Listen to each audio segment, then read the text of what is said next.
Yo, les gens qui savent que s'asseoir, démarrer et conduire. Aujourd'hui, on part sur une nouvelle vidéo. On va faire une vidéo sur les choses à vérifier quand tu achètes une voiture. On va d'abord regarder tout ce qui est véhicule et ensuite on va regarder ce qui est paperasse et on va passer au test du véhicule. Donc là, je vais montrer tout ce qu'il y a à vérifier pour quelqu'un qui n'est pas mécanicien ou expert en automobile.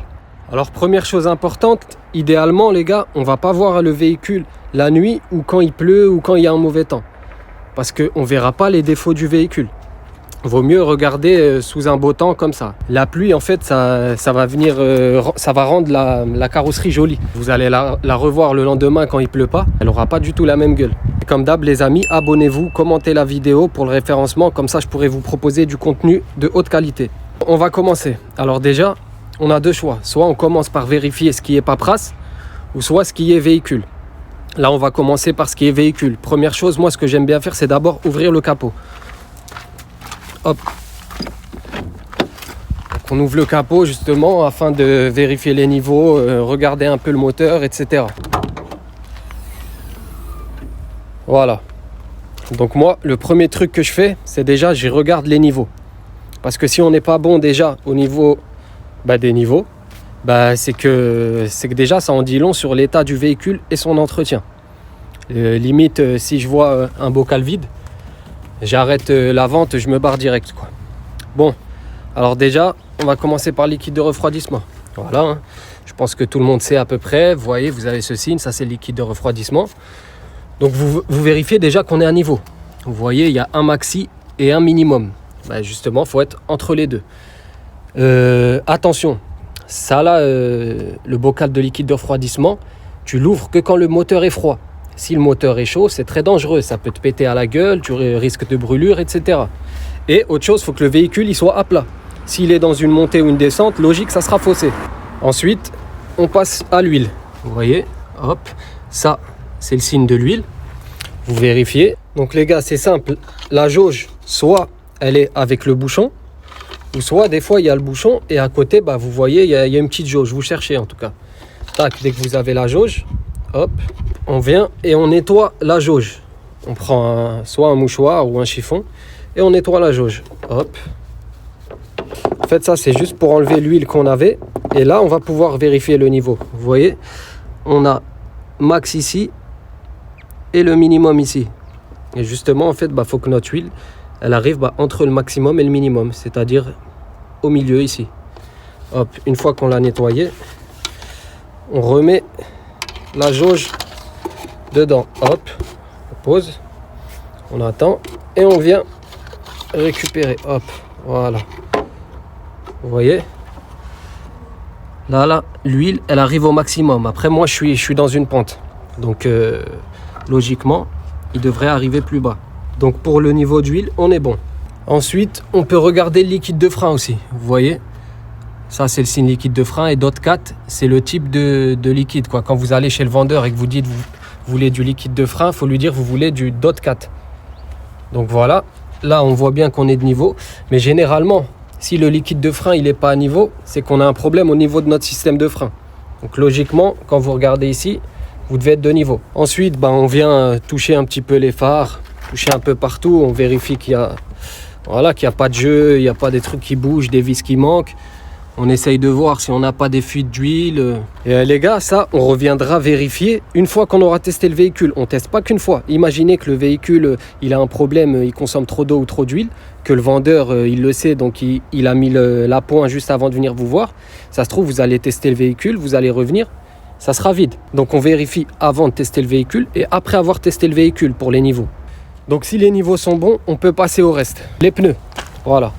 Les pneus, ça c'est très important aussi pour la sécurité. Et comment vérifier ces pneus? Déjà, ce que j'aime bien faire, c'est on va venir tourner le volant, tourner nos roues pour qu'on puisse voir tout le pneu. Donc comment on teste un pneu? Vous voyez ici là, hop, ici on a des petits témoins. En gros, quand la surface là ici de notre pneu, il va arriver à la même hauteur que le témoin, ça veut dire que le pneu a changé. Autre chose aussi, il faut que le pneu il s'use de manière régulière. Comme pour là, vous voyez, ici, ici on voit qu'il commence à être usé, alors qu'ici, on est encore pas mal. Donc quand on a un pneu qui s'use plus de l'intérieur que de l'extérieur, souvent ça veut dire qu'on a un problème de parallélisme ou de géométrie. Les roues ne sont pas complètement alignées entre elles, donc ça nous crée ce problème. Même si au niveau d'ici on est bon, qu'on n'est pas encore arrivé au témoin, mais que ici ou de l'intérieur c'est usé, ils seront quand même à changer. Autre chose aussi très importante, au niveau des vous pneus, venez au niveau des boulons, ou des vis, ou les goujons comme vous voulez. Vous regardez les boulons et vous regardez s'ils sont tous pareils. S'il y en a un qui n'est pas comme les autres, ça veut dire que c'est l'antivol. En gros, c'est pour éviter qu'on te vole ta roue le soir quand tu dors. Et ce boulon, cette vis, elle a un écrou antivol spécial. Si tu ne l'as pas, on ne pourra pas faire changer tes pneus. Ou sinon, au garage, ils vont te demander une blinde juste pour le péter, en gros. Donc souvent, l'écrou antivol, il est dans le coffre avec la roue de secours. Des fois dans la boîte à gants.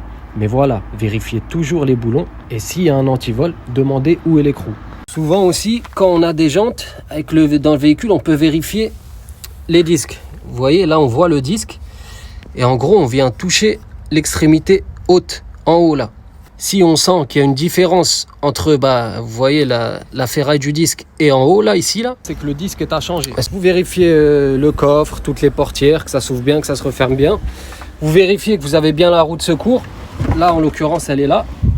Autre chose aussi très important, surtout quand vous venez voir la voiture, elle était dans une ville où il y a la mer. Des fois, tout en bas, vous voyez, on peut avoir de la rouille en bas ici. On peut en avoir au niveau des passages de roues. Donc vous venez, vous regardez que vous n'avez pas de rouille. Ensuite, on va à l'intérieur du véhicule et on teste toutes les options qu'elle a. En gros, si elle a la clim, on teste la clim. Vous la mettez à fond, vous appuyez sur le AC et vous attendez quelques instants et normalement vous devez avoir de l'air froid qui sort. S'il y a de l'air chaud qui sort, c'est soit qu'elle est à recharger, qu'il n'y a plus de gaz, ou soit il y a un problème au niveau du système de clim. Pareil, vous testez les vitres. N'hésitez pas aussi à tester les sièges. Vous voyez s'ils avancent, s'ils reculent. Ensuite, on va passer au niveau paperasse. C'est autant important que l'état du véhicule. Si on a un problème niveau paperasse, ça peut vite nous bloquer pour plein de procédures, la carte grise, etc. Donc déjà, on vient regarder la carte grise. Donc déjà, il faut que la carte grise soit au nom de la personne qui te vend la voiture. Il faut que la carte grise ne soit pas barrée. Parce que si elle est au nom de quelqu'un d'autre et qu'elle est barrée, ça voudrait dire que lui-même n'a pas fait sa carte grise quand il a acheté la voiture. Et ça va te bloquer pour faire ta carte grise à toi. Par contre, si tu achètes une voiture chez un professionnel, lui, il va te donner l'ancienne carte grise.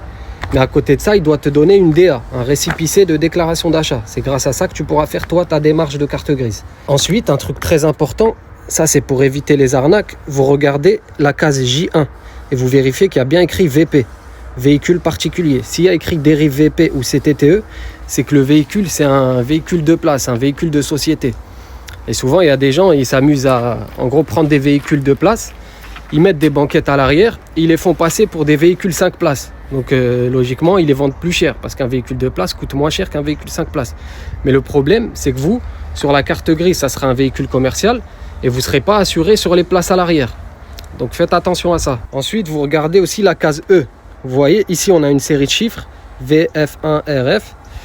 Et on va au niveau du pare-brise. Il faut qu'on retrouve les mêmes chiffres. Vous voyez, hop. Ici, on a les chiffres. Si ce n'est pas les mêmes chiffres, c'est pas bon signe. Ça veut dire que c'est pas le même véhicule ou que c'est peut-être un véhicule volé ou un véhicule qui a été retapé. Ensuite, les gars, on va au niveau de la vignette du contrôle technique. Donc, il faut que le contrôle technique, il ait moins de 6 mois. S'il a plus de 6 mois, même chose, vous ne pourrez pas faire votre carte grise. Faudra que vous le repassiez. Donc, comment on sait s'il a moins de 6 mois? Vous voyez là, 9 juin 2027. Comme ça dure 2 ans, logiquement, il a été fait 9 juin 2025. Donc c'est comme ça que vous saurez si le contrôle technique a moins de 6 mois. Et très important, vous demandez le papier du contrôle technique parce que c'est là qu'on va voir tous les petits défauts, etc. Vous voyez, on a la date du contrôle en plus ici, là, 10 juin 2025. Et voilà. Et vous regardez la case des défaillances. Un contrôle technique qui est passé, on n'aura que des défaillances mineures. Par contre, si on a défaillance majeure, là, ça veut dire que le véhicule a pris une contre-visite. On a 2 mois pour faire les réparations. Au bout de 2 mois, le contrôle technique ne sera plus valide. C'est comme si tu roules sans contrôle technique. Très important, tu regardes les défaillances mineures. Vous voyez, comme pour là, on va dire tambour de frein, disque de frein. Donc ça voudrait dire qu'on aura les disques de frein ou tambours de frein qui sont usés et logiquement qui seront à changer bientôt. Ripage excessif, bon ça c'est tout ce qui est parallélisme, etc. Lave-glace du pare-brise. Enfin bref, même si le contrôle technique est passé, on regarde quand même les défaillances. Des fois, on peut avoir justement plein de trucs, tambour de frein, disque de frein, suspension. Certes, c'est pas en contre-visite parce que c'est encore bon, mais ça voudra dire que dans 2-3 mois, tu devras le changer toi. Donc voilà, très important, contrôle technique, vous regardez aussi les défauts. Ensuite, le certificat de non-gage.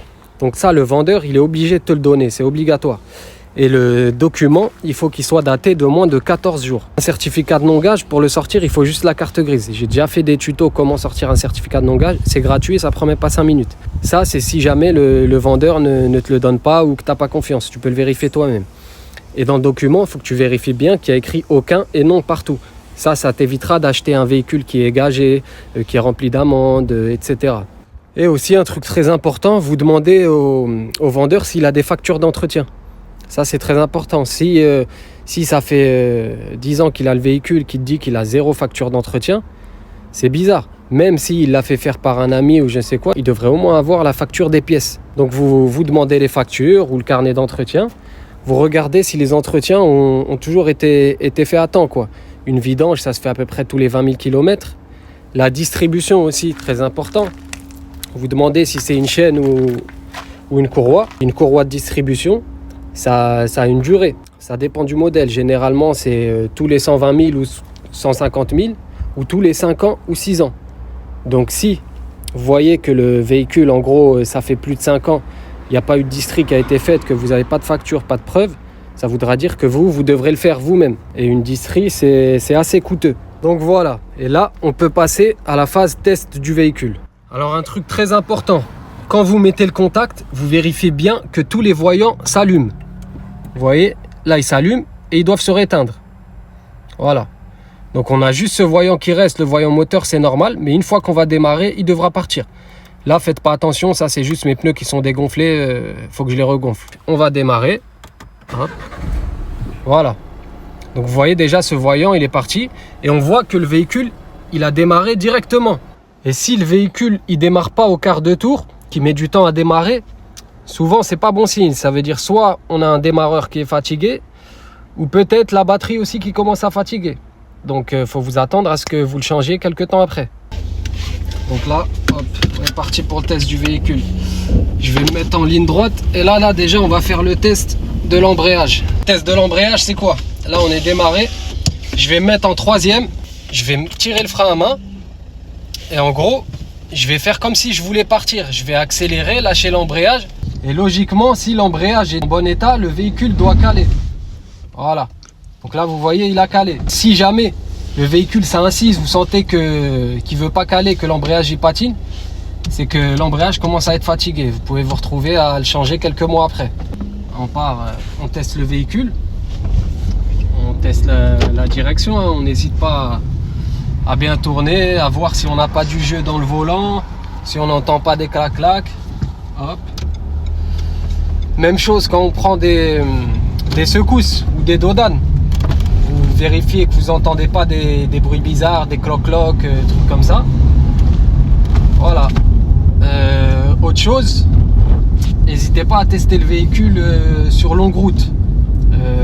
Quand on dépasse les 100 km/h, si vous avez une rocade ou quelque chose, vous le testez sur longue route, parce qu'il y a des véhicules, des fois ils ont des problèmes de puissance après 80 km/h, 90 km/h. Il y a des gens, ils achètent des voitures, une fois qu'ils sont sur l'autoroute, ils se retrouvent avec une perte de puissance, un voyant qui s'allume. Donc vous n'hésitez pas à tester sur longue route. Même chose, on cherche une route assez vide et droite, on met un coup d'accélération pour faire un arrêt d'urgence. Un freinage d'urgence, ça c'est justement pour vérifier si les plaquettes, les disques, tout ce qui est système de freinage fonctionne bien. Donc ça c'est important comme test. Vous roulez sur une ligne droite assez vite et d'un coup vous faites un freinage d'urgence. Vous voyez, si le véhicule répond bien, qui freine bien, il n'y a aucun souci. Mais si il a du mal à freiner, que ça fait des zigzags, qui freine et que vous arrivez 10 mètres après, pareil, on a un problème au niveau du système de freinage. Et aussi, ce que j'aime bien faire, moi, c'est fermer les fenêtres quand je teste le véhicule. Parce qu'on aura plus tendance à entendre s'il y a des bruits parasites. Ça aussi c'est important. Essayez d'être attentif au bruit du moteur. Est-ce que ça tourne bien? Est-ce qu'il n'y a pas des bruits parasites bizarres? En accélérant, est-ce qu'on n'a pas comme un sifflement? Ça souvent, ça peut être un problème d'une durite percée ou plus grave, un problème de turbo. Donc voilà, ça aussi c'est important, tendez l'oreille.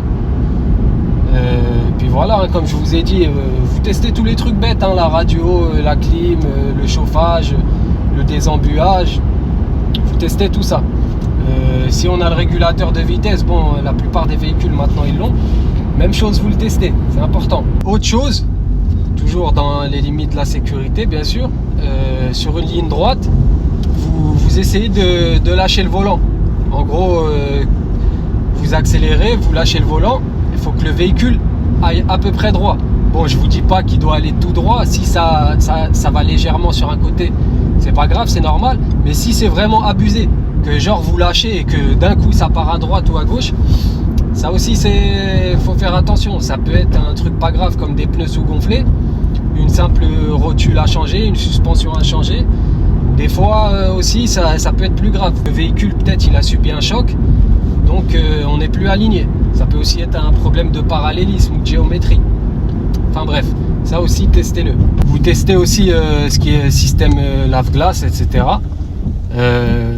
Si vous entendez le bruit du moteur mais que ça sort pas, souvent c'est soit qu'il n'y a pas de liquide ou qu'on a un tuyau bouché ou je ne sais quoi. Ça arrive souvent quand les gens au lieu de mettre du vrai liquide lave-glace, ils mettent soit du savon ou du liquide vaisselle, et ça avec le temps ça s'obstrue dans les canalisations et c'est ça qui bouche. Si le véhicule il fait Bluetooth, etc., on teste le Bluetooth. Et autre chose très important, testez toutes les vitesses, les gars. Un jour, à l'époque je faisais de l'achat-revente, j'ai acheté une voiture, la marche arrière elle marchait pas, je m'en suis aperçu que le lendemain. Je me suis retrouvé à changer une boîte de vitesse pour rien. Donc ça aussi, faites attention, testez toutes les vitesses. Et ensuite les gars, quand vous avez fait le test du véhicule, vous revenez ouvrir le capot et vous revérifiez les niveaux comme on a fait au début. Comme je vous ai dit, histoire de vérifier que le véhicule n'a rien consommé entre temps. Vous voyez que le niveau de liquide a baissé, c'est pas bon signe. Ça devrait pas baisser autant juste en l'espace de 5-10 minutes de test de véhicule. Et vous testez aussi tout ce qui est toutes les ampoules, les clignotants, etc. Bon après ça, c'est pas le plus chiant, changer une ampoule c'est vite fait. Mais quand vous achetez un véhicule à un certain prix, voilà, je comprends qu'on veuille que tout ça soit nickel. Donc voilà les amis, là on a résumé tous les petits trucs à vérifier quand on n'est pas mécano ou qu'on s'y connaît pas en voiture.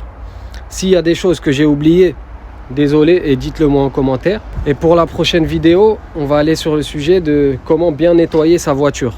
On va commencer à la nettoyer normalement et ensuite on va faire le nettoyage des sièges grâce à une shampouineuse. Et les gars, n'hésitez pas à aller sur ma chaîne TikTok ou Insta. Je donne plein d'astuces et conseils sur les véhicules, sur comment acheter, revendre, comment vérifier une voiture pour éviter les arnaques. Je donne plein d'astuces, donc allez jeter un coup d'œil.